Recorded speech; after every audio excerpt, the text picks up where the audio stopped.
तेजस्विनावधीतमस्तु मा विद्विषावहै। यजुर्वेद का शांति मंत्र है ये। अब इसका अर्थ सुनते हैं राणा भगवान से। जी जी। परमेश्वर हम शिष्य और आचार्य दोनों की साथ साथ रक्षा करें। हम दोनों को साथ साथ विद्या के फल का भोग कराए। हम दोनों एक साथ मिलकर विद्या प्राप्ति का सामर्थ्य प्राप्त करें। हम दोनों का पढ़ा हुआ तेजस्वी हो। हम दोनों परस्पर द्वेष ना करें। जी। ओम शांति शांति शांति। ओम शांति शांति शांति। ये यजुर्वेद का शांति मंत्र है और तैत्तिरीय श्रुति में, मांडूक्य श्रुति में और श्वेताश्वतर श्रुति में, तीनों में यही मंत्र आया है, सहना भवतु। जी। तो गीता तत्वालोक हम लोग का चल रहा है भगवान, जो कि श्रीमद् भगवत गीता की तात्विक दृष्टि से व्याख्या है परम पूज्य उड़िया बाबा जी के द्वारा। और इसमें हम लोग का अध्याय 16 चल रहा है और अध्याय 16 में जो भगवान ने दैवी संपदाएं बताई थी कि अगर ये दैवी संपदाएं होंगी आपके अंदर तो फिर आपको अपने स्वरूप की पहचान खटाखट चुटकी बजाते हो जाएगी। तो इसमें दैवी संपदाओं में 16वें अध्याय के हम लोग के शुरू के 3 मंत्र चल रहे थे, वो ज्ञानेश्वरी गीता से मेरा ख्याल होने हैं। जी, है ना? जी। तो हाँ, तो ज्ञानेश्वरी गीता से, और ज्ञानेश्वरी गीता हमारे डॉक्टर भगवान के पास है जी। तो डॉक्टर भगवान के मुख से अध्याय 16 के ज्ञानेश्वरी गीता प्रारंभ करते हैं। शुरू के 2 पन्ने डॉक्टर भगवान से सुनते हैं और उसके बाद फिर मदनलाल भगवान से सुनेंगे। जी भगवान। जी भगवान प्रणाम। जी प्रणाम। ज्ञानेश्वरी गीता में पहले तो भूमिका ही बांधी है, अभी श्लोकों के अर्थ बाद में शुरू होंगे, तो भूमिका काफी लंबी है। मैं भूमिका का कुछ पाठ पढ़ रहा हूँ। विश्व आभास को नष्ट करके अद्वैत रूपी कमल को प्रस्फुटित करने वाला श्री सदगुरु रूपी ये जो अद्भुत सूर्य उदित हुआ है, अब मैं इसकी वंदना करूँ। संत ज्ञानेश्वर जी की ये शैली है कि हर अध्याय के शुरू में अपने गुरु की वंदना जरूर करते हैं। वो गुरु की वंदना करते जो कि उनके बड़े भाई थे। जो सूर्य अविद्या रूपी रात्रि का अवसान करके तथा ज्ञान रूपी प्रकाश को विनष्ट करके ज्ञानी व्यक्तियों को आत्मबोध रूपी शुभ दिन दिखलाता है, जिस सूर्य का उदय होते ही जीव रूपी पक्षियों को आत्मज्ञान की दृष्टि प्राप्त होती है और वे शरीर रूपी घोंसला त्याग कर बाहर निकल जाते हैं। जिस सूर्य के प्रभाव से वासनात्मक देह रूपी कमल कोश में आबद्ध चैतन्य रूपी भ्रमर एकदम से बंधन पाश से मुक्त हो जाता है। भेद भावना रूपी नदी के दोनों तटों पर शब्दों के झंझटों में फंसकर तथा पारस्परिक वियोग के कारण विक्षिप्त होकर आक्रोश करने वाले बुद्धि रूपी चक्रवात पक्षियों के युगम को पूर्ण एकता का लाभ करा देता है। जो सूर्य चैतन्य आकाश को ठीक वैसे ही प्रकाशित करता है जैसे दीपक घर को प्रकाशित करता है। जिस सूर्य के उदित होते ही वेद बुद्धि का अंधकार पूर्ण चोरी का समय समाप्त हो जाता है तथा योग मार्ग के यात्री आत्म प्रत्यय के मार्ग पर कदम बढ़ाने लगते हैं। जिस सूर्य की विवेक रश्मियों का स्पर्श होते ही ज्ञान रूपी सूर्यकांत मणि से तेज की चिंगारियां निकलकर संसार रूपी जंगल को जलाकर राख कर देती है। जिस सूर्य के किरण जाल से प्रखर होकर आत्म स्वरूप की भूमि पर स्थिर होते महासिद्धि रूपी मृग जल की बाढ़ आ जाती है। पर तदंतर जो सूर्य आत्मबोध रूपी मस्तक पर पहुंचकर ब्रह्म भाव के मध्याह्न काल में तपने लगता है तथा जिसके इस प्रकार तपने से आत्मा की भ्रांति रूपी छाया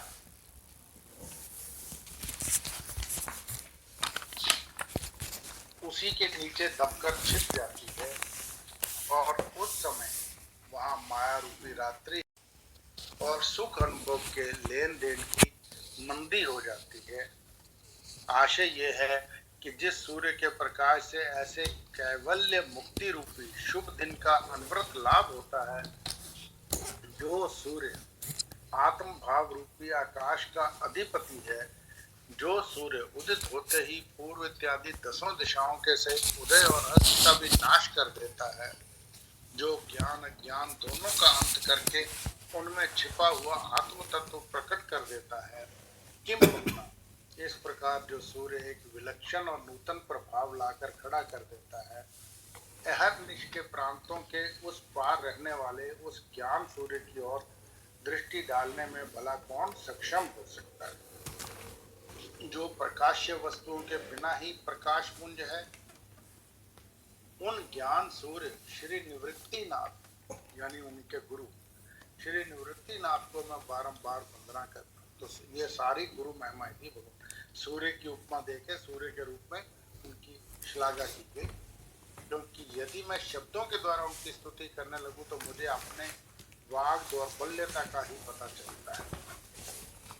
देव की स्तुति तो ठीक ठीक तभी की जा सकती है जब उनकी महिमा चित्त में अच्छी तरह से चित्रित हो, तथा जिस वस्तु की स्तुति की जाए वह वस्तु और बुद्धि दोनों एक साथ मिलकर एक जीव हो जाए, जिसका ज्ञान उसी समय होता है जबकि नाम रूप वाले वस्तुओं का ज्ञान समूल विनष्ट हो जाए, जिसका विवेचन मौन के आलिंगन में ही हो सकता है और जिसका पता स्वयं लय को मिलने वाले जीव को ही अनुभव से चलता है।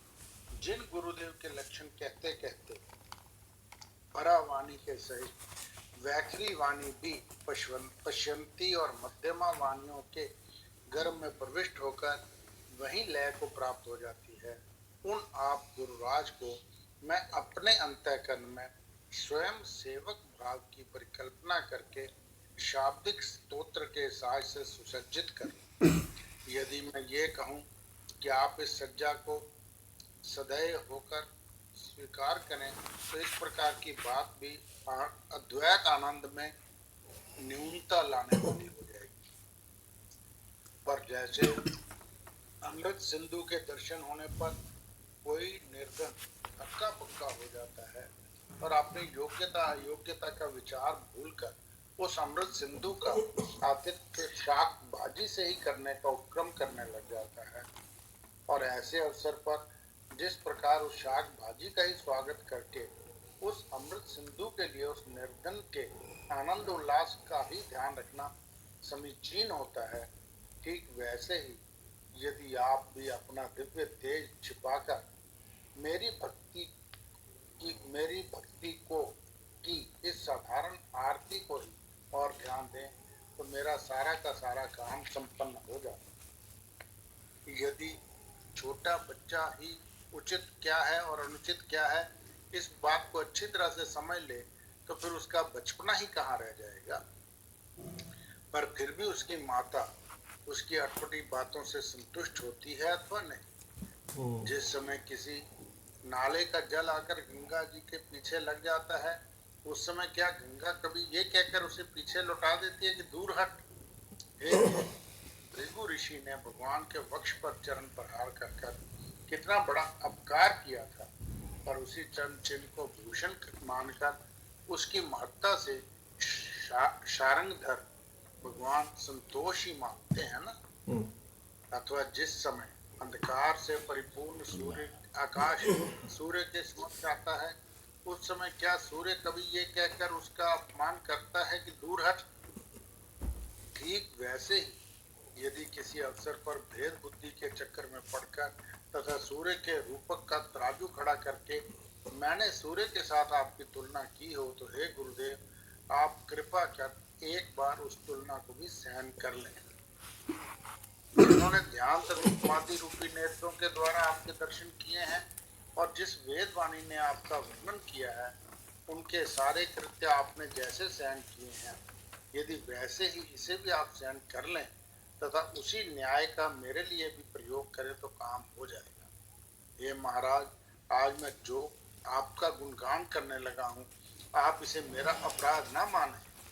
आप जो चाहें सो करें, पर मैं आपके गुणों का वर्णन करने का काम तब तक नहीं बंद करूंगा जब तक मेरा जी इस काम से भर नहीं जाएगा। देखिए भगवान, हाँ, जी देखिए भगवान, जब तक कोई अपने आत्म स्वरूप को नहीं पहचानता है, पहचानना तो छोड़िए, जब आत्म स्वरूप के बारे में पहले वो सुनता है तो वो दंग रह जाता है कि क्या करोड़ों करोड़ों ब्रह्मांड और हर ब्रह्मांड के ब्रह्मा विष्णु महेश, तो फिर करोड़ों करोड़ों ब्रह्मा विष्णु महेश भी हो गए, और उन ब्रह्मांडों के भीतर अनंत जीव।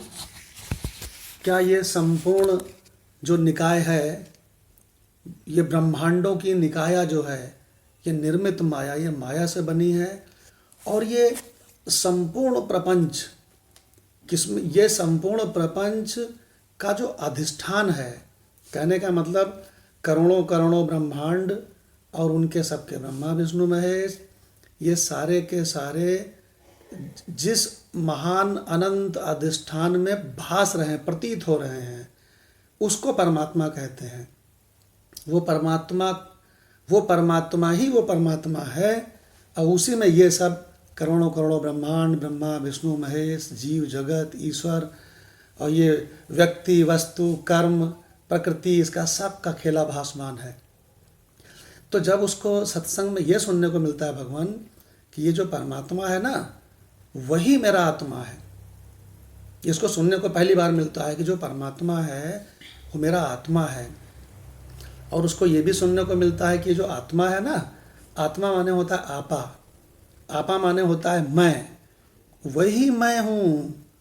मैं इस शरीर, ये जो शरीर है ना, ये शरीर तो भासमान असत का जन्मने वाला, बदलने वाला, मरने वाली चीज़ है, लेकिन इस शरीर में जो अनंत सर्वव्यापी आत्मा रूपी परमात्मा रूपी चैतन्य है, वो चैतन्य रूपी निराकार करंट में हूँ। तो भगवान वो दंग रह जाता है, उसको समझ आ जाता है कि जितनी भी आज तक समस्याएं आई हैं वो इसी शरीर को आई हैं। मुझ आत्मा को कभी कोई समस्या आई ही नहीं, और समस्या आ भी नहीं सकती है। केवल इतना समझते ही भगवान उसका ऐसा तगड़ा विजडम उसके अंदर उत्पन्न होता है कि कहते हैं कि जैसे चिंगारी आग की पड़ी पुरानी घास, सब जल के स्वाहा हो जाता है भगवान। इसके बाद कल ये हमारे माधव भगवान का एक सत्संग आया था, उसमें आया था उसके बाद ना तो उसके रिश्ते नातों का कोई अर्थ रह जाता है, ना तो उसके बाद उसके जीवन, शरीर के जीवन और मरण का कोई अर्थ रह जाता है, ना तो भगवान उसके बाद कर्मों का कोई अर्थ रह जाता है। उसके बाद तो भगवान किसी का कोई अर्थ ही नहीं रहता, ना जीव का, ना जगत का, ना ईश्वर का, ना समाज सेवा का, ना व्यवहार का, ना रिश्ते का, ना नाते का। इसको अभी अभी डॉक्टर भगवान ने कैसे पढ़ा है वो आपको हम सुनाते हैं नमूना। कहते हैं जिस सूर्य की विवेक रश्मियों का स्पर्श होते ही, मतलब जिस आत्म स्वरूप के बारे में उसको हल्का सा पता चलता है, तो अभी डॉक्टर भगवान ने पढ़ा कि ज्ञान रूपी सूर्यकांत मणि के तेज की चिंगारियां निकलकर संसार रूपी जंगल को जलाकर राख कर देती हैं। तो भगवान एक बड़ी सरल सी बात बताऊं मैं, एक तो होता है अधिष्ठान जो आधार होता है, सर्वव्यापी अनंत आधार, और एक होता है उसमें जो प्रतीत होता है अध्यस्त।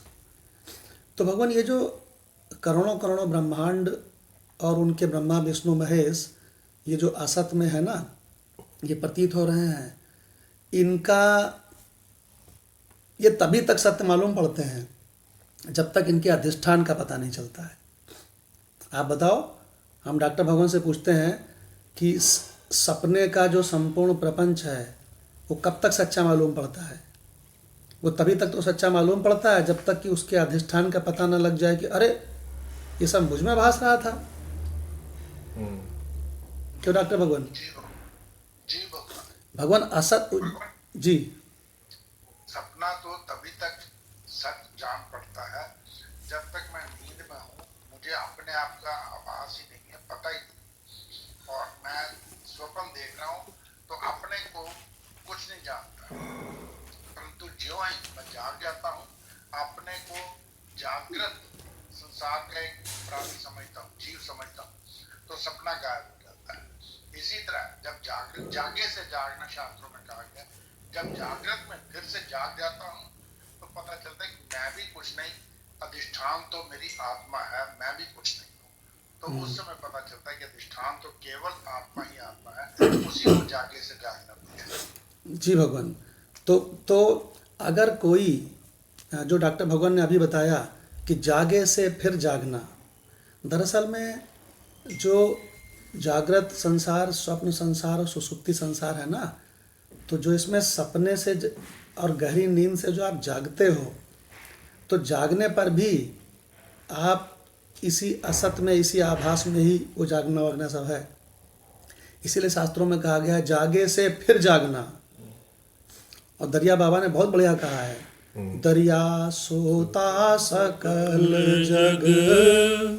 क्या मतलब सब के सब अध्यस्त को सत्य मान रहे हैं, इस जगत, इसी असत को, प्रतीति को सत्य मान रहे हैं और अपने को शरीर मान रहे हैं। और उसके बाद वो धर्म करते हैं, कर्म करते हैं, साधना करते हैं और सोचते हैं कि हमारा कल्याण हो जाएगा।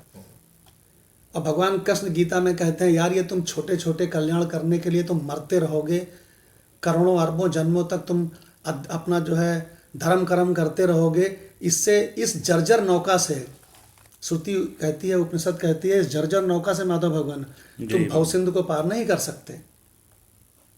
देखो भगवान, इसीलिए भगवान कृष्ण ने गीता में कहा है कि तुम अपने सत्य स्वरूप को खाली पहचान जाओ, बस तब तुम भवसिंधु से तुम पार ही धरे हो।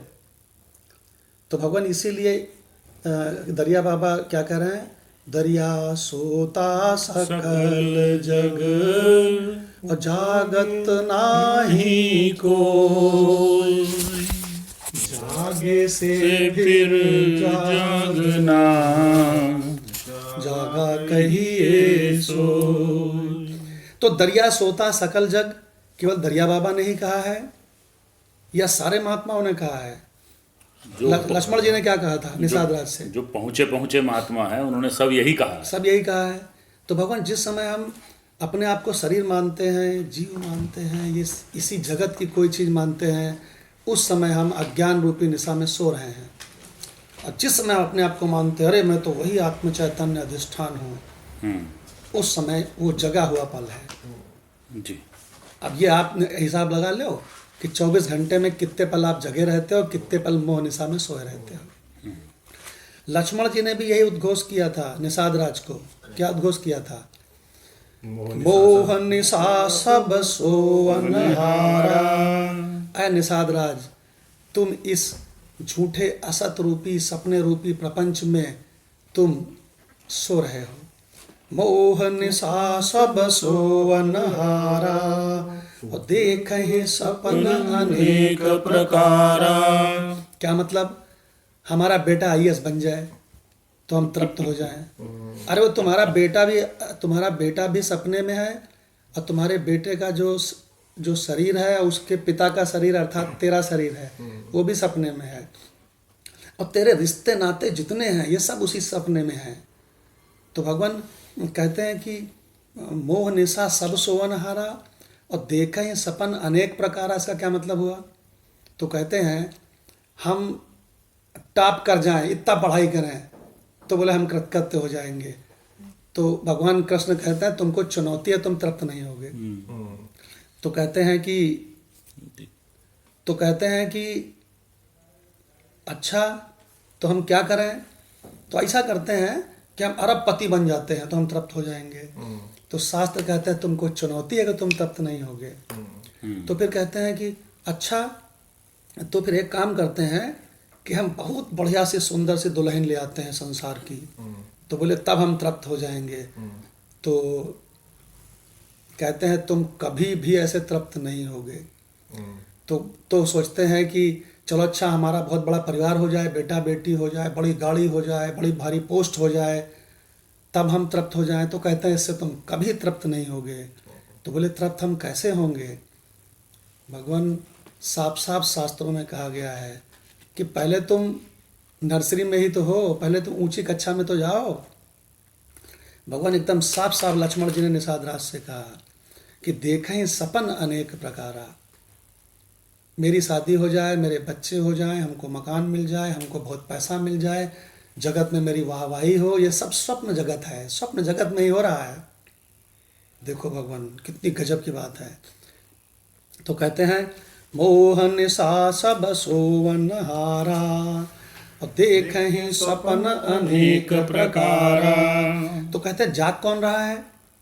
तो लक्ष्मण जी कहते हैं इक्के दुक्के। क्या मतलब भगवान जी? इक्के दुक्के जाग रहे हैं। इक्के दुक्के मतलब कौन है? जो अपने आत्म स्वरूप को पहचानते हैं वो जाग रहे हैं। तो भगवान किस तरह से कहते हैं कि एहि जग जामिनी जागहि जोगी, परमारथी जो परम तत्व स्वरूप अपने आत्मा में जगे हुए हैं, मगर उनके लिए संसार मालूम क्या है? बिल्कुल सपना है। जब संसार बिल्कुल सपना है तो इसकी चिंताओं से क्या मतलब है मुझे, और इसके प्रलय से मुझे क्या मतलब है, इसके रिश्ते नातों से मुझे क्या मतलब है, इसके कर्मों से मुझे क्या मतलब है। अब भगवान ये शास्त्र वास्त्र भी सब इसी संसार में है, और जो हम लोग का सत्संग ही चल रहा है ना, ये भी सब इसी असत संसार में है। तो क्या कह रहे हैं देखो लक्ष्मण जी, एहि जग जामिनी जागहि जोगी, परमारथी प्रपंच वियोगी। भगवान वो प्रपंच में नहीं रहते हैं, तो किस में रहते हैं? परमार्थ में रहते हैं। तो देखो भगवान क्या आगे कह रहे हैं, जानिय तब ही जीव जग जागा। कब जानेंगे निषाद राज, तुम कब जानोगे कि ये जग गया है? तो कहते हैं जब सब विषय विलास विरागा। अगर तुम जान जाओगे कि ये सब सपने का है, ये सपने का रस रूप गंध सब स्पर्श है, तो क्या उनको पाने के लिए तरसोगे? नहीं। बताओ ना भगवान। बिल्कुल भी नहीं। आप तभी तरसोगे जब आपको ये लगेगा कि ये सच है और सुख रूप है। जब जान लिया कि मृगमरीचिका का जल है, हाँ। तो उसे भरने के लिए क्यों जाएगा? हाँ, कोई मतलब ही नहीं है भगवान। तो क्या कह रहे हैं? वो कह रहे हैं कि अब देखो लक्ष्मण जी आत्मज्ञान का उपदेश दे रहे हैं निषाद राज को। कहते हैं होई विवेक मोह ब्रह्म भागा, तब रघुनाथ चरण अनुरागा। अब जरा खूब अच्छी तरह समझ लो रघुनाथ चरण क्या होता है। रघुनाथ माने राम और चरण माने पद। रघुनाथ चरण माने राम पद, राम पद माने आत्म पद। तो जब वो आत्म पद में जग जाता है तो कहता है अरे ये सारा प्रपंच। और भगवान आपको बता दें कि उसका धर्म कर्म वरम का भी कोई मतलब नहीं है। क्यों? धर्म कर्म सब असत में सपने में ही तो हो रहे हैं, प्रपंच में का हिस्सा है वो। प्रपंच का हिस्सा है। तो भगवान प्रपंच के चक्कर में नहीं पड़ता है कि लाओ हम दान करें ये करें। हाँ, स्वभावश उससे हो जाए, उस पर वो उसको ये जानता है कि सब सपने में हो रहा है। कभी उसका ये भाव नहीं आता है कि मैं कर रहा हूँ। तो भगवान आगे क्या कहते हैं इसमें, इसको ज्वाइन कर लेते हैं, ये शायद ऑफ हो गया है जी। यही जग जामिनी चल रहा था वो। हाँ यस।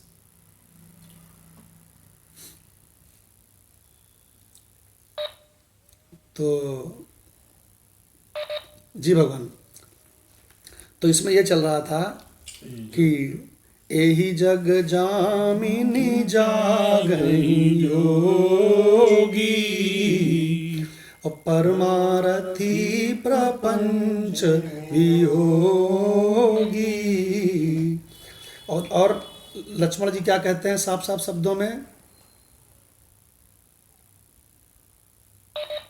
हाँ, लक्ष्मण जी क्या कहते हैं? ये विकास भारद्वाज जी देखो वेट कर रहे हैं, जी, ज्वाइन करा दीजिए।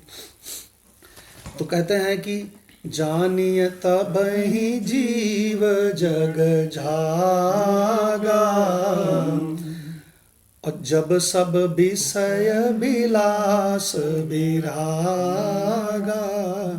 भगवान कहने के तो रामचरितमानस है, लेकिन इस रामचरितमानस में ये जो प्रसंग है जी यहाँ भगवान प्योर बिल्कुल 24 कैरेट 24 कैरेट उपनिषद चल रही है। क्योंकि लक्ष्मण जी क्या कह रहे हैं निषाद राज से कि तुम अपने आप को बड़ा समझदार समझते हो, और यही बात भगवान कृष्ण ने अर्जुन से कही थी कि तुम विश्व के सर्वश्रेष्ठ धनुर्धर हो तो अपने आप को बड़ा महान समझ रहे होगे। पूरा एक चैप्टर बोल दिया। हाँ, भगवान उन्होंने कहा है कि तुम विश्व के सर्वश्रेष्ठ धनुर्धर हो तो तुम क्या सफल हो गया तुम्हारा जीवन? प्रज्ञावादांश भाष से। हाँ, प्रज्ञावादांश भाषा से तुम महामूर्ख हो। और भगवान यही बात जो तत्वज्ञ हैं वो संसार के सबसे सफलतम व्यक्ति से यही कहता है कि यार सॉरी टू से आप संसारी you are living in the paradise of illusions. तुम इल्यूजन में रह रहे हो बेटा कहीं। तो कहता नहीं मैं तो वर्ल्ड का सबसे सक्सेसफुल आदमी हूँ। तो बोले वर्ल्ड का ना, वर्ल्ड तो इल्यूजन है, इल्यूजन के हो तुम, दीर्घ स्वप्न है। हाँ। और भगवान आपको बता दें, आपको एक चीज बता दें भगवान, अगर जिसने आत्म तत्व के बारे में थोड़ा बहुत भी समझा है जी और भगवान अगर वो किसी अज्ञानी से बात करता है तो अज्ञानी चाहे जितना बड़ा सक्सेसफुल हो वो भगवान वो यही कहता है कि अरे यार सॉरी टू से कि तुम, इसमें डॉक्टर भगवान से कमेंट सुनते हैं। डॉक्टर भगवान के पास बड़े बड़े आध्यात्मिक लोग आते हैं ना, तो डॉक्टर भगवान उनसे कहते हैं कि अभी तुम लगे रहो। जी भगवान। आवाज नहीं आ रही आपकी। डॉक्टर भगवान की आवाज़ नहीं आ रही इसमें। मदन लाल भगवान वो अभी ज्वाइन किए हैं सतीश। प्रणाम भगवान। भगवान एक चीज़ बताओ कि जो स्वरूप के बारे में जरा सा भी जान लेता है उससे कोई संसारी कहे कि मैं बहुत बड़ा सफल हूँ तो तत्वज्ञ कहता है यार सॉरी तुम तो सपने में कहीं सफल हो तुम। हाँ, तो इसमें चीज को ना सत्य मानता ही नहीं। हाँ असत की जड़ में असत ही निकल रहा है। वो संसार को देख कर ना कहता ये असत है, और जो भी जिसमें जो पा रहा है या खो रहा है संसार में वो सब असत है, कोई सत्य इसमें नहीं। तो भगवान इसका मतलब क्या हुआ? इसका मतलब ये हुआ कि हम सपने में अपना पराक्रम दिखा रहे हैं। हम बिल्कुल हाँ, इसका मतलब हम अज्ञान के कारण सपने के रुपए के पीछे पड़े हैं, अज्ञान के कारण हम सपने के संबंधों के पीछे पड़े हैं। भगवान मदनलाल भगवान ने गीता क्यों बताई थी? भगवान ने पूरी गीता इसीलिए तो बताई है कि हम अपने अधिष्ठान स्वरूप सत्य वस्तु आत्मा को जान पाएं। मुख्य उद्देश्य उनका वही था। और उन्होंने गीता में कहा भी है कि अरे गीता छोड़ो अर्जुन, वेदैश्च सर्वैः है, संपूर्ण वेदों से मैं यानी आत्मस्वरूप को ही तो पहचानना है। देखो भगवान जैसे गीता में कर्मकांड या उपासना ये जो भी थोड़ी बताई गई है ना, जैसे ये सब छोड़ने के लिए यदि नहीं बताते कर्मकांड उपासना तो लोग समझ में नहीं आता गीता। जैसे कि हमें शुरू में पढ़ाया कि देखो ये 5 इंद्रियां हैं, 5 पंचभूत है, ये प्राण है, ये अन्नमय प्राणमय सारे कोष हैं, 5 कोष हैं। लेकिन बाद में बताया क्या ये सब व्यर्थ है, सब बताना झूठ है, ये कुछ है ही नहीं। वैसे ही गीता में भी सब बताया गया, आप नहीं बताया गया कि सबसे बड़ा उच्च क्या ज्ञान है, ज्ञान के अलावा कुछ नहीं है। इसका मतलब जितनी वेदांत में पढ़ाई कराई जाती है शुरू में वो केवल इसलिए कराई जाती है कि तुम जरा स्थिर होकर बैठो, तुम जरा धैर्यपूर्वक बैठो और धीरे धीरे धीरे धीरे धीरे तुमको हम वो रहस्य बता देंगे कि तुमको पता चलेगा कि अरे गजब रे गजब कि मैं इस संपूर्ण प्रपंच का अधिष्ठान हूँ। और भगवान ये जानते ही वो कृतकृत्य हो जाता है। वो मालूम क्या कहता है? अरे हटाओ ये ग्रंथ, क्या भाई ये सब ग्रंथ हटाओ, और कहने लगे रिश्ते नाते, तो कहते हैं रिश्ते नाते में जैसे हम व्यवहार कर रहे थे उससे बढ़िया करेंगे आज से, एक्टिंग करके। और भगवान जगत में बोले जगत वगत से हमें कोई लेना देना नहीं है, ये बता तुमको हमसे क्या चाहिए। जो तुमको हमसे चाहिए, जो तुमको हो पसंद सो ही व्यवहार करेंगे। तुम दिन को अगर रात कहो तो रात कहेंगे, लेकिन हम भीतर भीतर समझते रहेंगे कि तुम सपने को सच मान के खुश हो रहे हो। तो भगवान लक्ष्मण भगवान वो जी संसार में कैसे जिए इसके लिए भगवान राम ने जो बताया है वो वाला एक बार प्रसंग बता दीजिए कि 2 रूप बनाए तो भगवान संसार में कैसे जीवे आदमी जीव। भगवान योग वासिष्ठ महारामायण का एक सारांश है जो किसी महात्मा ने लिखा है कि योग वासिष्ठ महारामायण में टोटल कई हजार मंत्र हैं और उसमें से केवल 223 मंत्र निकाले हैं एक महात्मा ने, उसका नाम है योग वासिष्ठ सार। उसमें 7वें प्रकरण में आप जाओगे तो उसमें योग वासिष्ठ के जो सार निकाला है उसमें भगवान एक मंत्र है और उस मंत्र में पता है क्या बताया है कि हे राम, कौन बता रहा है? वशिष्ठ जी बता रहे हैं राम को। राम ने कहा इस संसार में कैसे व्यवहार करें, ये तो झूठा है। तो वशिष्ठ जी ने कहा तुमको हम बताते हैं राम कैसे व्यवहार करो जी। तो बोले कैसे व्यवहार करें? तो वशिष्ठ जी कहते हैं हे राम, बाहर यानी संसार में बनावटी रूप से काम करना चाहिए। बनावटी माने नाटक नाटक। भगवान नाटक करना चाहिए, एक्टिंग करना चाहिए। अगर आप अपनी पत्नी से लड़ते हो तो इसका मतलब क्यों लड़ते हो? सत्य समझ के तो लड़ रहे हो। तो भगवान ध्यान से सुनो वशिष्ठ जी की बात। बहि कृतिम संरंभो हृदय संरभम वर्जिता कर्ताम बहिर कर्ता अंतरलोके बिहर राघवा। इसका मतलब बाहर यानी संसार में बनावटी रूप से एक्टिंग करके काम करना चाहिए, लेकिन भीतर यानी अंतःकरण से इस पूरे प्रपंच को सपना समझ करके त्याग रखना चाहिए। बाहर से दिखाई पड़ा सबको कर्ता रूप, क्यों भगवान, लेकिन भीतर यानी अंतःकरण से त्याग रखना चाहिए। क्योंकि प्रपंच जब सपना है तो अरे ऐसे की तैसे में गया प्रपंच। ज्ञानी प्रपंच में रहता ही नहीं है, ज्ञानी स्वरूप में रहता है। तो कहते हैं बाहर से कर्ता भले दिखाओ लेकिन भीतर से अकर्ता बन के संसार में विहार करो। आगे कहते हैं हे राम, भीतर यानी अंतःकरण से समस्त आशाओं का त्याग करके। क्या बात है भगवान। हे राम, भीतर यानी अंतःकरण से समस्त आशाओं को त्याग करके वासनाओं और रागों से रहित होकर बाहर यानी संसार में खूब व्यवहारिक आवरण करते हुए, एक्टिंग करते हुए व्यवहार करो।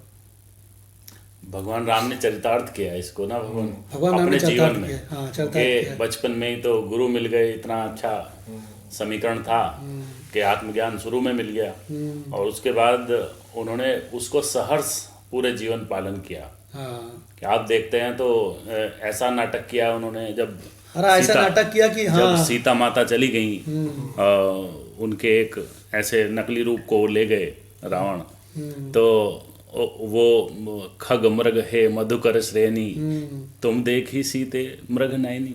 मतलब तो इस तरह से भगवान राम ने वहाँ ऐसी एक्टिंग की पेड़ों है। से पौधों से पूछ रहे हैं। हाँ। तो इस तरह से उन्होंने वहाँ पे एक्टिंग की है उसकी कि माता पार्वती भी चकरा गई कि ये राम है। हाँ। और भगवान नहीं हो सकते, ये भगवान नहीं हो सकता। इतना विलाप कर रहे हैं। तो फिर जो है महादेव जी ने उनको डांटा है। वो भी प्रसंग आप सुनाते हैं। भगवान वो अमिताभ बच्चन से पूछा गया कि तुम इतने ज़्यादा उम्र में इतनी बढ़िया एक्टिंग कैसे कर लेते हो?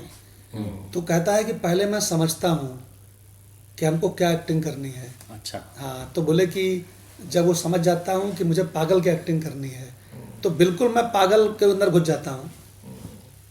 मैं बिल्कुल पागल के अंदर घुस जाता हूँ, मैं बिल्कुल वही हो जाता हूँ। देखो तो भगवान कैसे एक्टिंग करनी चाहिए। भगवान कल बहुत अच्छा एक प्रसंग भेजा था, मदन लाल भगवान ने 2 लाइन लिख के भेजी थी वेदांत परिवार में। वो लिख के ये भेजा था कि इस संसार के भोगों को मतलब ये समझ लो जैसे जहर से तुम परहेज करते हो वैसे ही इस संसार के भोग वासनाओं की आसक्ति से तुम जहर, इसको जहर समझो। भोले बाबा ने तो कहा है विषय सम विषय तत्व। हाँ, मतलब उनसे बरतना गलत नहीं है, लेकिन उनको सत्य समझ के और उनको उनसे आसक्ति होना, ये गलत है भगवान। बहुत बारीक अंतर है। तो भगवान योग वासिष्ठ में की बात हो गई। अब हम रामचरितमानस में आते हैं। खाली ध्यान से सुनते जाओ, आप लोग सब समझते हो। तो कहते हैं, लक्ष्मण जी कह रहे हैं निषाद राज से, हो ही विवेक मोह भ्रम भागा, तब ही आत्म पद अनुरागा। और कह रहे हैं, हे सखा, सखा परम परमारथ एहू, और मन क्रम बचन आत्म पद नेहू। राम वो पेड़ के नीचे सीता के संग नहीं सो रहे हैं।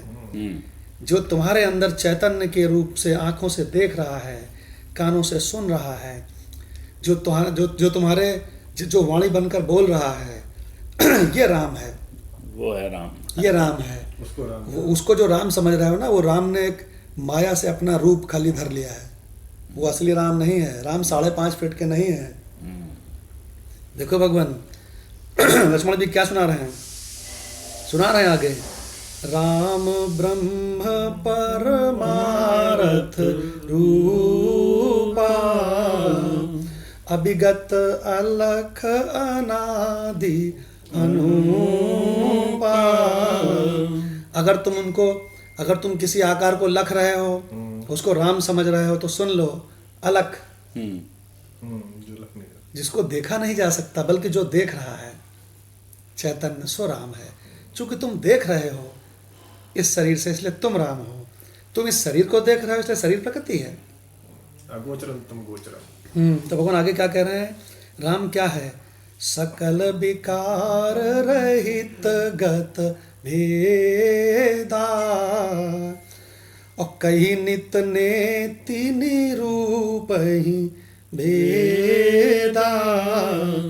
और आगे कह रहे हैं, सुनो निषाद राज, भगत भूमि भूसुर सुरभि, और सुरहित लागी कृपाल, और करत चरित धरि मनुज तन, सुनत मिटहि जग जाल।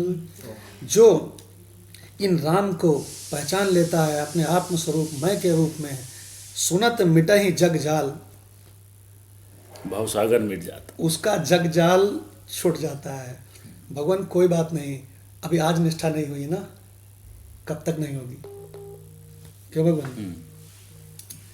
तो भगवान निष्ठा कब तक नहीं होगी। लेकिन अगर लगा रहा और एक दिन उसकी निष्ठा कभी हो गई, तो भगवान ये समझ लो कि भवसागर से बाहर निकला धरा है वो। अगर अभी नहीं निकला धरा है, ऐसा अनुभव कर रहा है, तो इसका मतलब उसके श्रद्धा में कमी है। एक कदम रखने मात्र से कृतकृत्य हो जाता है। हाँ, एक बार किसी ने हमसे पूछा कि उपनिषद के बारे में भगवान कुछ बताइए। तो हमने कहा, मेंढक को जानते हो?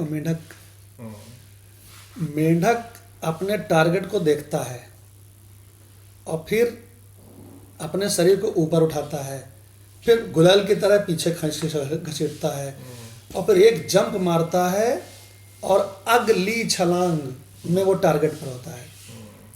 तो हमने कहा, वो श्रुति माता कहती है कि तुम मेंढक की तरह ही छलांग मारो, लेकिन अगली नहीं, पगली,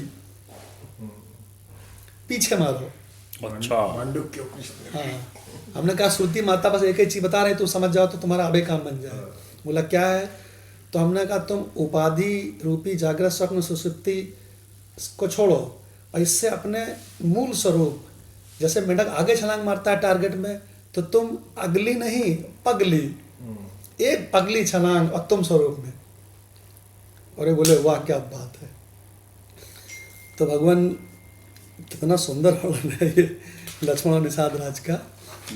तो भगवान, चलिए अच्छा, इसके बाद में बात होगी, क्योंकि अभी तो भगवत गीता चल रही है। तो मदन लाल भगवान से सुनते हैं ज्ञानेश्वरी गीता में पेज नंबर 600। भगवान 600 में तो भगवान पढ़े हुए हैं, लेकिन थोड़ा सा मैं इस पे पीछे से 5 लाइन ऊपर ले रहा हूँ। इसलिए आप यह शिष्य ज्ञानदेव भी कहता है कि हे गुरुदेव, आपकी कृपा से मैं गीता के गुणधर श्लोकार्थ बहुत ही स्पष्ट और सरल करके निवेदन करूँगा। भगवान आप कौन सा पेज पढ़ रहे हो, मिल नहीं रहा है। 600 भगवान 600 के मतलब कि लास्ट के जो है 600 प्रारंभ से नहीं 600 तो प्रारंभ करना है भगवान, ऊपर से। प्रारंभ भी करना है। अच्छा, ठीक है। देखो क्या है कि ज्यों ही मैं गीता नामक आत्म इस प्रसाद रूपी अमृत का बड़े उत्साह से वर्णन करने लगा हूँ, त्यों ही सौभाग्यवशात मुझे द्विगुणित बल प्राप्त हो गया। मेरी वाचा ने अनेक कल्पों तक सत्य बोलने का तप का आचरण किया है, और हे प्रभु, आज वह इसी तपस्या का फल प्राप्त कर रही है। आज तक मैंने किसी ऐसे असाधारण पुण्य का संपादन किया था, अब तक मैंने किसी ऐसे असाधारण पुण्य का संपादन किया था, और उसी ने आज आपका गुणगान करने की बुद्धि प्रदान कर मुझे इस कार्य में उत्तीर्ण किया है। देखो भगवान एक बात बताते हैं, बढ़िया से याद आ गई। परमानंद जी हमारे डिपार्टमेंट में इस समय इंस्पेक्टर हैं, तो इस समय इलाहाबाद पोस्टिंग है, शायद सुन भी रहे होंगे लाइन में। हाँ, लाइन में है। तो भगवान परमानंद जी जब यहीं पर शास्त्री नगर में किराए पर रहते थे, तो हम लोग ऑफिस में दोनों लोग थे। तो परमानंद जी ने कहा कि भगवान आज हमारे घर चलिए लंच में। तो हम लोग खैर लंच तो हम लाते थे, हमें लंच कर लिया, लेकिन इनके संग आ गए इनके घर पे। किराए का मकान था, और ऊपर हम लोग बैठे, तो भगवान हम लोग की आत्मचर्चा हुई। तो हमारे परमानंद भगवान मालूम कैसे सुनते थे, जैसे पत्थर की मूर्ति सुने, टकटकीला, बिल्कुल पत्थर की मूर्ति बन जाते थे वो, एकदम पलक तक नहीं झपकती थी। तो भगवान कुछ उपनिषद का सत्संग चल रहा था, तो भगवान ये मालूम क्या कहते हैं, भगवान इतना आनंद आ रहा है, इतना आनंद आ रहा है, क्योंकि मैं अनंत अधिष्ठान हूँ, और मुझमें ये संपूर्ण प्रपंच कल्पित है, कहीं इसका वजूद नहीं है, केवल मैं ही मैं हूँ। और भगवान इतना आनंद आ रहा है, तो आप इन शास्त्रों को धीरे धीरे सुनाइए, कहीं ये खत्म ना हो जाए। अच्छा, क्या कह रहे हैं कि शास्त्र कहीं खत्म ना हो जाए, फिर मुझे ये आनंद कहाँ मिलेगा। श्रवण का आनंद। अगर परमानंद जी सुन रहे हो, तो उनको आवाज़ सुनाई पड़ रही हो, तो वो जरा इस चीज़ को याद करें, वो सीन। तो हमने कहा कि प्रणाम भगवान, याद आ रहा है भगवान? भगवान वो पल मुझे जो है आज भी याद है भगवान, बहुत अच्छी तरह से याद है कि जब हम लोग वहाँ जैन साहब के मकान में ऊपर बैठते थे, और आप भगवान समय से आ जाते थे आप, और सुबह में, और इतना बढ़िया मतलब कि आप सुनाते थे जैसे कि आश्रम में हम लोग बैठे हों और गुरु जो है शिष्य को सुना रहा हो। और देखिए भगवान, उस समय तो हमारे पास इतने ढेर सारे कैसेट थे, स्वामी अखंडानंद जी के, हंसानंद जी के, और भी अन्य जो है वेदांती संतों के। तो हम तो मतलब कि हर समय वही सुनते थे, खाना बनाते समय और भी काम करते समय बस वही लगा देता था। एक छोटा सा टेप रिकॉर्डर भी रखा था, और इतना आनंद आता था भगवान हमको, और हमें तो ऐसा लगता था जैसे कि हमारे बहुत पुण्यों का फल जो है, कई जन्मों के पुण्यों का फल जो है मुझे आज जाकर के मिल रहा है। और जैन साहब भगवान जो है देखिए कि वो आते थे तो हमारे घड़े में वो पानी भर देते थे और झाड़ू लगा देते थे। हम उनको बहुत मना करते थे, वो जो है बहुत हमारे बाबूजी की उम्र के थे, लेकिन कहते थे नहीं नहीं आप लोग जो है करिए, जो है सत्संग करिए। मतलब हम लोग सत्संग करते थे तो वो अगल बगल सेवा कर जाते थे। भगवान हम आपको बतावें, हमसे एक बार इन्होंने, परमानंद भगवान ने कहा था कि भगवान हमने अपने जीवन में इस जन्म में तो याद नहीं है, लेकिन किसी जन्मों में कोई बड़ा ही असाधारण पुण्य किया होगा, जिसकी वजह से आज हमको आप आत्मज्ञान बता रहे हो। अब भगवान यही लाइन अभी हमको सुन के याद आया है कि इसमें लिखा है, वो संत ज्ञानेश्वर कह रहे हैं, मदन लाल भगवान ने पढ़ा है, आज तक मैंने किसी ऐसे असाधारण पुण्य का संपादन कभी किया था जिसकी वजह से आपने हमको आत्मज्ञान प्रदान किया। तो सेम बात रिपीट हुई है, इसलिए उसी से हमको याद आ गया। भगवान यहाँ पर मैंने थी उनका नाम लिख दिया हूँ, डॉक्टर भगवान का। हाँ, भगवान आपके भगवान आपके मन में क्या चल रहा है बता दीजिए। अच्छा भगवान, एक चीज और है, हमने अपने जीवन में भगवान बचपन से ही हमने द्वैत भक्ति बहुत की, भगवान बहुत की थी द्वैत भक्ति, लेकिन हमको आत्म संतुष्टि नहीं मिल रही थी, और ऐसा लगता था कि जैसे कि कुछ खोया हुआ है, और पता नहीं क्यों भगवान ऐसा लग रहा था कि हम इतने मन की द्वैत भक्ति करते थे, यहाँ तक कि मैं मंदिरों में जाता था पिताजी के साथ में, और भगवान शंकर के, हमारे पिताजी बहुत बहुत बड़े उपासक थे, तो वो जो है करीब 1-2 घंटे जो है उनकी स्तुति करते थे, तो हम भी वहीं बैठते थे। तो बाद में हमने भी जो है भगवान शिव का जो है बहुत वो किया, भक्ति की उनकी। और हमारे बाबा जी थे, तो हम जब कक्षा 8 में पढ़ते थे तो हमको शाम को बैठा लेते थे, लालटेन जलती रहती थी, और उसी में जो है जो उस समय जो है बैलों से दाया जाता था गेहूं का जो है पुआल, उसी पर जो है हम लोग जो है वो बिछा करके बैठ जाते थे शाम को। गांव के 2-4 लोग आते थे, तो हमसे जो है ये श्रीमद् महाभागवत पुराण और श्री कृष्ण श्री रामचरितमानस ये सब हम सुनाते थे भगवान उनको, अरे सुनाते थे, गजब। और बहुत आनंद आता था भगवान उस समय जो है। लेकिन हम द्वैत भक्ति बहुत की है, लेकिन हमें संतुष्टि जा करके गाजियाबाद में ही मिली भगवान में। क्या बात। भगवान आप हमसे पूछा करते थे, ये हमेशा एक प्रश्न मालूम क्या पूछते थे, जी। हमेशा परमानंद जी एक प्रश्न पूछते थे हमसे कि जो बुद्ध जी को ज्ञान हुआ तो ज्ञान में हुआ क्या उनको, याद करिए। भगवान बस उसी की खोज में था भगवान। हुआ क्या, ज्ञान प्राप्त हो गया, बहुत बढ़िया। कहे कौन विद स्वाद। हाँ, तो अब वो जाकर के भगवान हम अपनी हुआ जाकर के। हाँ भगवान, हम जब भक्ति करते थे तो जितना हमने द्वैत भक्ति को समझा है, तो हमको द्वैत भक्ति में उनकी स्तुति करते करते, उनका गायन करते करते अपने इष्ट का हम बिल्कुल जब खो जाते थे हैं।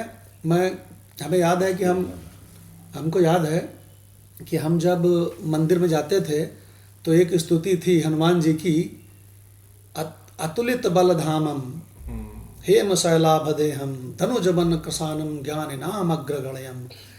तो भगवान हम ये सब गाते थे, और उसके बाद भगवान राम की स्तुति गाते थे, श्री रामचंद्र कृपाल भजमन हरण भव भय दारुणम। हे भगवान राम, हम आपकी स्तुति करते हैं, काहे के लिए करते हैं? हरण भव भय दारुणम, ये भव संसार रूपी ये जो सारा जंजाल, सारी समस्याएं एकदम से खत्म कर दो। ये हमारी थोड़ी खत्म करो, थोड़ी रह जाए, ऐसा नहीं चाहिए, पूरी खत्म। ये इसका अर्थ है। श्री रामचंद्र कृपाल भज मन अय मूर्ख मन। तू ये छोटे छोटे अपने काम बनाता फिरता है ना, इससे बात नहीं बनेगी। हरण भव भय दारुणम, पूरा भर ले। भगवान हम स्तुति गाते थे और स्तुति गा के मगन हो जाते थे। तो कभी कभी पंडित जी वो नीचे जमीन धोते थे मंदिर की, तो हमसे कहते थे जरा उधर हट जाओ। तो हम तो इतने मगन हो जाते थे, कुछ सुनाई नहीं पड़ता था उनके बाद, तो हमको हिलाते थे, इधर आके पूजा करो, हट ही नहीं रहे हो। तो हम भगवान इसको बड़ा सफल मानते थे कि बहुत अच्छा हुआ कि हम इतना खो गए कि हमको इनकी बात नहीं सुनाई पड़ी। भगवान हम एक अपनी थोड़ी सी वो बता रहे हैं अपनी जीवनी। एक बार भगवान हम मानस का हंस जो है एक किताब है आचार्य चतुर्सेन शास्त्री की, हमने उसको पढ़ा, बड़ी मोटी किताब थी। उसमें तुलसीदास जी के पूरे जीवन माने कि शुरू से लेकर के अंत तक पूरा उनका जीवन चरित्र बताया गया है। तो उसमें एक जगह हमने भगवान पढ़ा था कि तुलसीदास जी को भगवान से मिलाने का जो श्रेय था वो हनुमान जी को था। हनुमान जी ने उनको विधि बताई थी कि आप वहां चित्रकूट में जाओ, आपको भगवान के दर्शन होंगे। भगवान वो चीज हमारे मतलब हम वही खोजते थे कि हमको भगवान के दर्शन कैसे हो। तो हम जो है भगवान हनुमान जी की भगवान हम बहुत भक्ति करते थे, और हम व्रत भी रहते थे। व्रत हर मंगल को हम रहते थे, वहां गाजियाबाद में भी हम रहते थे उस समय जब मैं था 3 साल के दौरान। तो हमें यही लगता था कि हमारा उद्धार हनुमान जी ही कर सकते हैं, अगर इनकी कृपा होगी तो ये जो है हमको भगवान से मिला देंगे। हमारे मन में बस यही एक चलता रहता था। अच्छा, भगवान से मिलने की हमें बड़ी उत्कंठा रहती थी कि हमको भगवान से कैसे हम उनसे कैसे मिलें। अच्छा, हमारे बाबा जो है एक वो बताते थे, अपना अनुभव बताते थे कि गंगा जी के किनारे एक महात्मा जी रहते थे। वो रोज सुबह जाते थे ना स्नान करने, और स्नान करके जो है वो आते थे, अपने वही कुटिया में रहते थे, बड़े वृद्ध थे। तो ऐसे ऐसे करते एक बार क्या हुआ कि वो स्नान करने गए थे गंगा जी में, और स्नान करके वहां से लौट रहे थे। तो देखिए सुबह के 5 बजे जो है एक वृद्ध आदमी आया और उनसे कहा कि बच्चा मुझे बहुत प्यास लगी है, मुझे पानी पिलाओ। और वो अपने स्नान करके लोटे में जल लिए थे और ले जाकर अपना जो है वहाँ एक पीपल का वृक्ष था वहीं चढ़ाते थे। तो उन्होंने क्या कहा महात्मा जी ने कि अरे मैं जल लेकर जा रहा हूँ मैं चढ़ाने के लिए, कि तुमको हम पिलाने के लिए जो है। अच्छा, इतना कह करके वो आगे बढ़े तो वो जो वृद्ध व्यक्ति था वो थोड़ा उनके आगे जा करके वो जो है अदृश्य हो गया। बोले कि जो है देखिए उन्होंने पूरे जीवन भर भक्ति करी भगवान की, और भगवान किसी रूप में उनके पास आए, लेकिन उनको जल न बता सके। तो भगवान ये सब चीजें जब मैं सुनता था मुझको भी ऐसा लगता था कि हम कहीं न कहीं किसी के रूप में भगवान दर्शन दें। तो हम बस भगवान के पीछे रहते थे कि हमको जो है किसी उपाधि के रूप में आएंगे, हमको दर्शन देंगे। तो ये चीज रही भक्ति की हमारी हनुमान जी की भगवान की। मैं वहीं पर था जो है गाजियाबाद में, और वहीं से जो है हमको फिर प्रेरणा मिली आपसे मिलने की, और फिर आपसे मुझे मुलाकात हुई भगवान। भगवान हमारे हमारे परमानंद जी, अच्छा एक चीज बताते हैं, हम हर उस बंदे से प्रेम करते थे जो अध्यात्म से प्रेम करता है। ये तो हमने देखा है। और आपको बता दें, हमारी पत्नी कहती है अरे वो बुला रहे हैं, बेटा कहता है वहाँ बड़ा अच्छा अरेंजमेंट है, 5 स्टार होटल में, उनकी गाड़ी है, उनका खर्चा है, उनका होटल है, और चलते हैं। तो हमने कहा तुम सब लोग हो जाओ।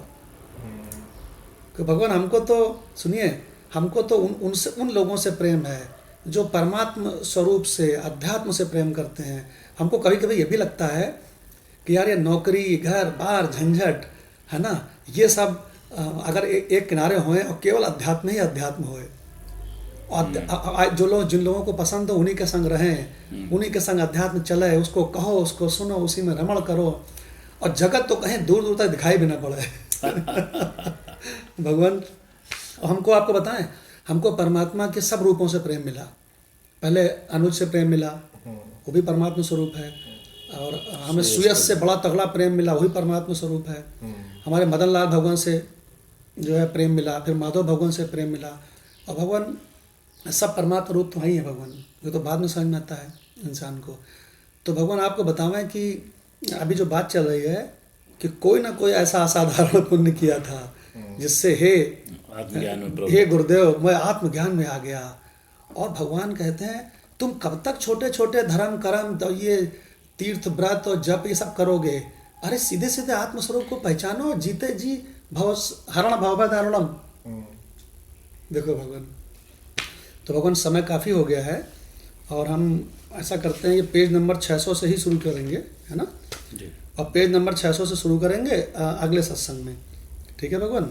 और अब जैसे हमारा लोगों का चलता है तो कम से कम 2 मिनट भगवान अपने अनंत आत्म स्वरूप में बैठेंगे जहाँ जगत की गंध तक नहीं है। और भगवान अगर मन जगत में जाए तो उससे कह दे तुझको जाना है तो तू जा, लेकिन मुझे तो मत छेड़। नहीं समझे भगवान? अपने अनंत आत्म स्वरूप में बैठो जहाँ जगत की और अनेकता की गंध तक नहीं है। 2 मिनट के लिए भगवान।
भगवान एक छोटी सी चौपाई है, वो बहुत इम्पोर्टेंट है।